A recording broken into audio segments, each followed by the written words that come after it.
Recent images show the skies above the western Pacific churned with mounting energy.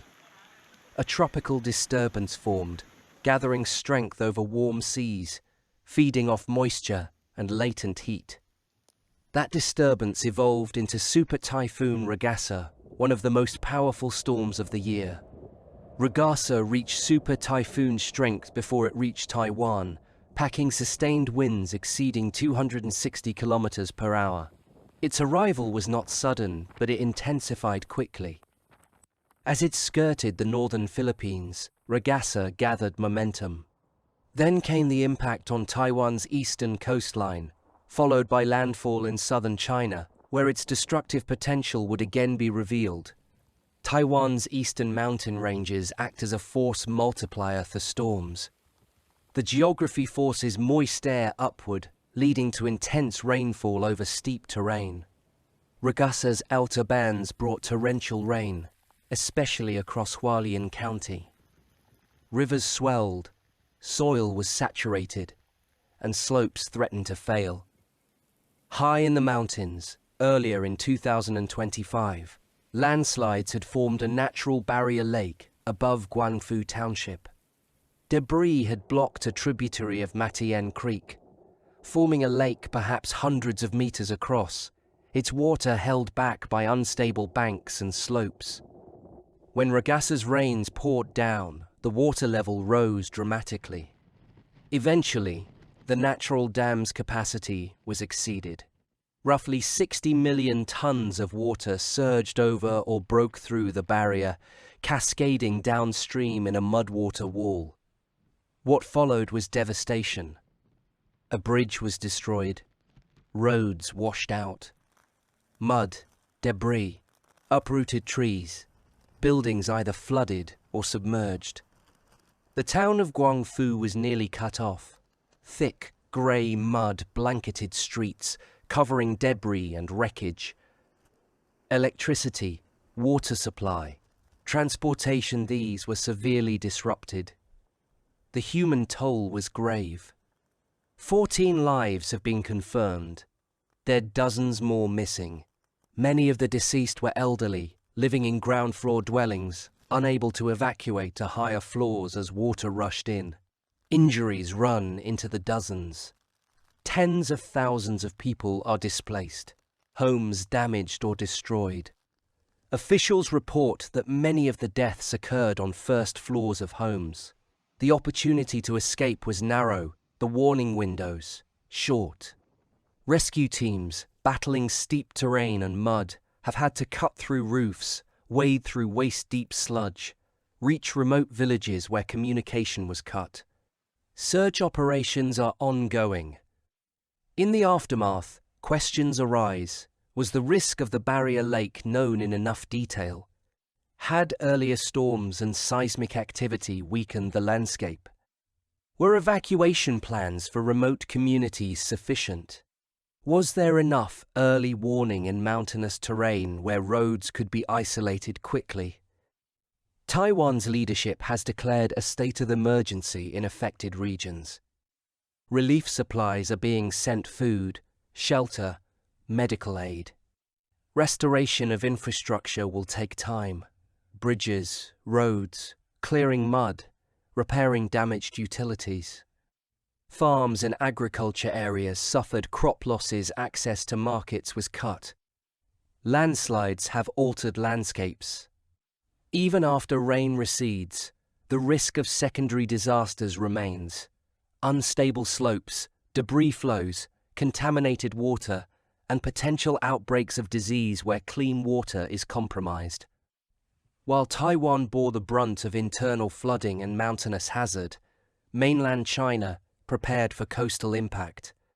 Authorities in Guangdong, Fujian, and Hainan provinces activated emergency responses. Schools, businesses, transport services, many shut down in advance. Ports were secured, fishing vessels called in, maritime activity halted. Emergency shelters were opened, residents from low-lying coastal zones and vulnerable housing were evacuated. In some places, more than 2 million people moved to safety. Ragasa made landfall on Hailing Island, part of Yongjiang City in Guangdong Province, in the late afternoon of a Wednesday. Wind speeds near the storm's eye were powerful, near force 13, around 40 meters per second in many reports, with gusts higher, though the center had somewhat weakened by the time of landfall. Terrain, atmospheric conditions, and cold air intrusion helped to degrade the storm intensity, but not before it could unleash destructive forces.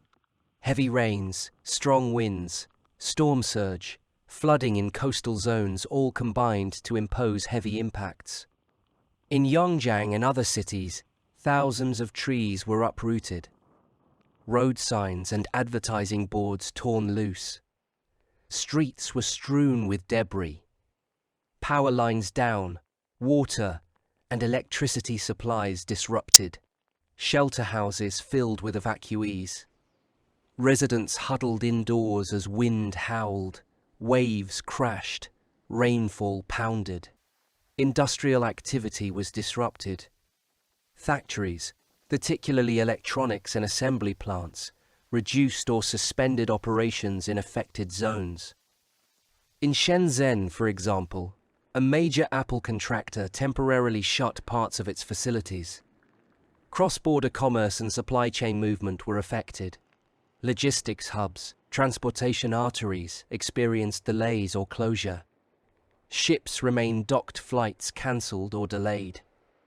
Over 80,000 fishing boats were secured. Maritime workers evacuated. The storm's reach extended beyond immediate coastlines. Roads and rail lines inland saw the effects of floodwater, muddy landslides, disrupted communications. The government response was swift. Relief funds were allocated, hundreds of millions of RMB to cover evacuations, emergency repairs, risk assessment for secondary hazards, and restoring public services.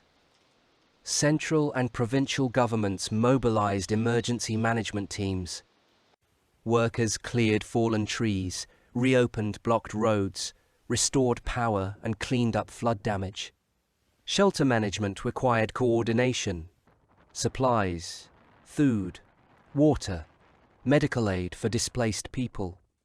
In Taiwan, the combination of mountainous terrain, barrier lake formation, and intense rainfall led to sudden, catastrophic flooding in inland areas.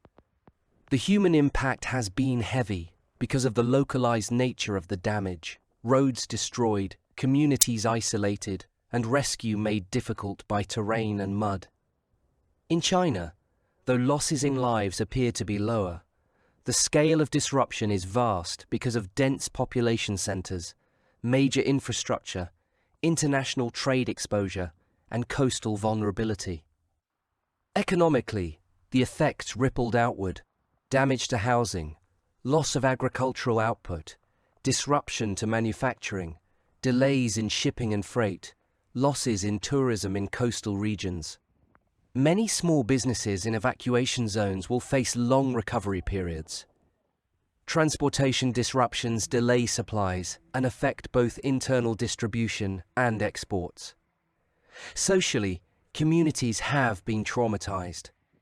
Displacement, loss of property, injury, and loss of lives weigh heavily. In remote or poorer coastal or mountain communities, relief access is more difficult, and rebuilding will likely be slower, relying on external aid or government support. Typhoon Ragasa underlines several important lessons. First, the importance of hazard mapping, particularly for compound risks: landslides, barrier lakes, flood paths, terrain instability.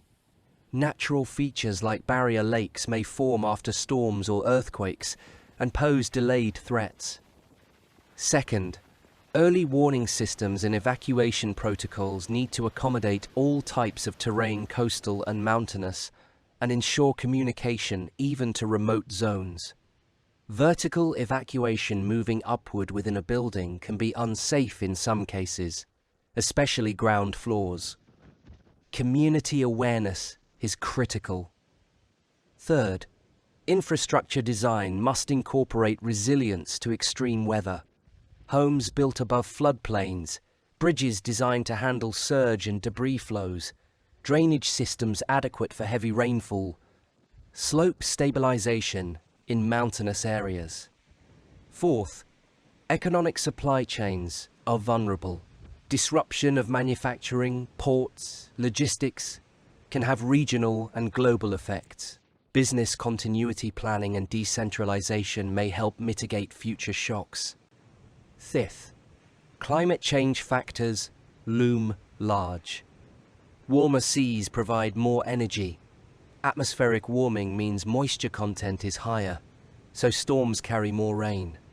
The frequency, intensity, and compound hazards, e.g. rainfall plus landslide plus barrier lake plus storm surge, are likely to increase. Adaptation must be systemic. Super Typhoon Ragasa will be remembered not just for its power, but for how it exposed vulnerabilities in early warning, in disaster planning, in terrain risk, and in infrastructure resilience. It has exacted a toll on human lives, on property, on the environment, and on economies large and small. But beyond the sorrow and destruction, there is a choice. Whether societies will adapt, learn, rebuild, not merely to restore what was lost, but to strengthen what's fragile. Whether preparedness, planning, and respect for nature's complexity will guide action. As Ragasa's waters recede and the mud is cleared, the true measure of impact will be in how people, communities, governments act in its wake. For when the next storm gathers, many of these lessons will need to be already in place.